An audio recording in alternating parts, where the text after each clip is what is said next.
नमस्कार, मनीषा गुणीचंद रेसिपीज मध्ये आपले खूप खूप स्वागत आहे।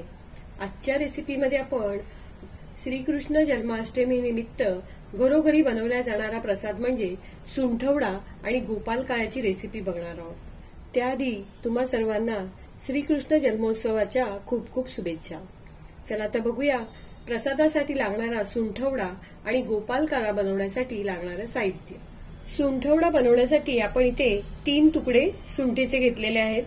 ही सुंठ आपण थोडीशी तव्यावर भाजून घेतली आहे आणि त्याचे अशा प्रकारे तुकडे करून घेतलेले आहेत। अख्खी सुंठ वापरण्याऐवजी तुम्ही सुंठ पावडर घेतली तरी चालेल। 100 ग्रॅम खडीसाखर घेतलेली आहे। 6 खारीक घेतलेले आहेत, ते कापून घेतलेत आपण। 1 वाटी सुकं खोबरं घेतलेलं आहे। 1 चमचा बडीशोप, 1 चमचा तीळ, 1 चमचा खसखस, 6 काजू घेतलेत आणि 6 बदाम घेतलेत आणि थोडेसे मनुके घेतले। 4 वेलचीचे दाणे काढून घेतलेले आहेत आपण। आता सर्वप्रथम आपल्याला खोबरं, बडीशोप, तीळ, खसखस आणि काजू आणि बदाम थोडेसे तव्यावर भाजून घ्यायचे। सुकं खोबरं भाजून घेण्यासाठी आपण गॅस चालू करून गॅसवर पॅन ठेवलेला आहे। त्यामध्ये 1 वाटी सुकं खोबरं हलक्या गुलाबी रंगावर चांगलं भाजून घ्यायचंय। सुकं खोबरं छान हलक्या गुलाबी रंगावर भाजलं गेलेलं आहे। आता हे आपण काढून घेऊया। आता ह्याच पॅन मध्ये बडीशोप भाजून घेऊया।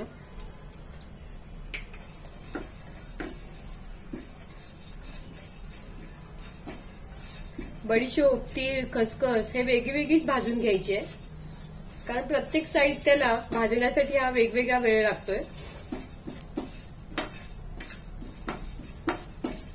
बडीशोप सुद्धा छान भाजली गेलेली आहे। 1-1 मिनिटच आपल्याला सर्व भाजून घ्यायचंय। आता आपण बडीशोप काढून घेऊया। आता आपण तीळ भाजून घेऊया।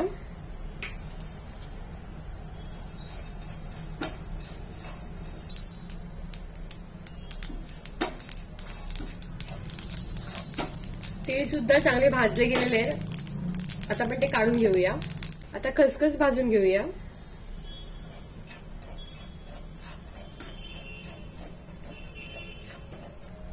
खसखस सुद्धा भाजली गेलेली आहे। आता आपण ती काढून घेऊया।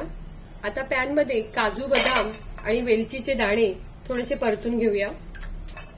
1 मिनिट हे चांगले परतले गेलेले आहेत। आता हे सुद्धा आपण काढून घेऊया।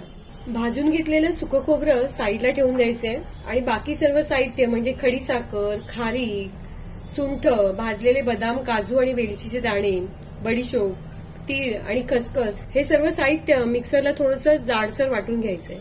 भाजून घेतलेलं सर्व साहित्य आपण मिक्सरमध्ये थोडंसं जाडसर असं वाटून घेतलेलं आहे आणि भाजून घेतलेलं सुकं खोबरं हाताने थोडंसं कुस्करून घ्यायचंय आणि या साहित्यामध्ये मिक्स करायचंय। सर्व चांगलं एकत्रित करून घ्यायचंय। आपण 10 ते 12 मनुके घेतलेत, ते सुद्धा याच्यात घालून घ्यायचे। श्रीकृष्ण जन्माष्टमीसाठी लागणारा सुंठवडा छान तयार झालेला आहे। गोपाल काला बनवण्यासाठी आपण इथे 1 वाटी पोहे घेतलेले आहेत। आपण इथे जाड पोहे घेतलेले आहेत। अर्धा वाटी लाह्या घेतलेल्या आहेत। या लाह्या थोड्याशा तव्यावर भाजून घेतलेल्या आहेत। 2 चमचे ओलं खोबरं घेतलेलं आहे। चवीनुसार मीठ, 2 चमचे साखर घेतले।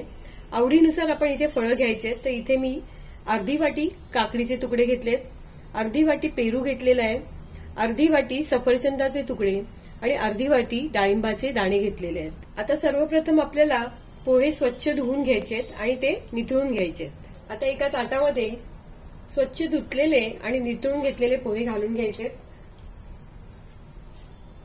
लाह्या घालून घ्यायचेत। आपण जी फळं घेतलेत कापून ती सगळी घालून घ्यायचेत।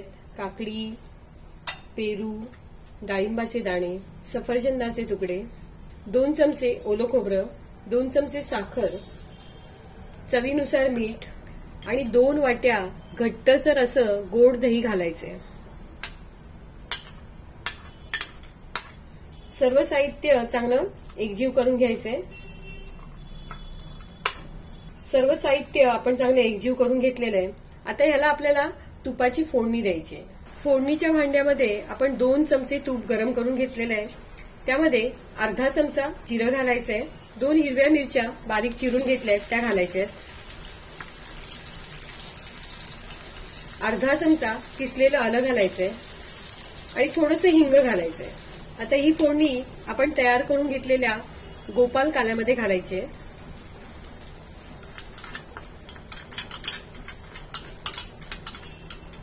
वरतून थोडी बारीक चिरलेली कोथिंबीर घालायची आहे आणि सर्व चांगलं एकजीव करून घ्यायचंय.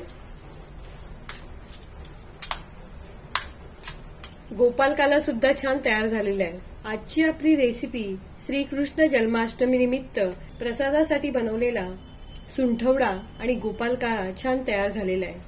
ही रेसिपी तुम्हाला जर आवडली असेल तर माझ्या व्हिडिओला लाईक करा, शेअर करा आणि असेच छान छान पदार्थ बघण्यासाठी माझ्या चॅनलला सबस्क्राईब करा. धन्यवाद.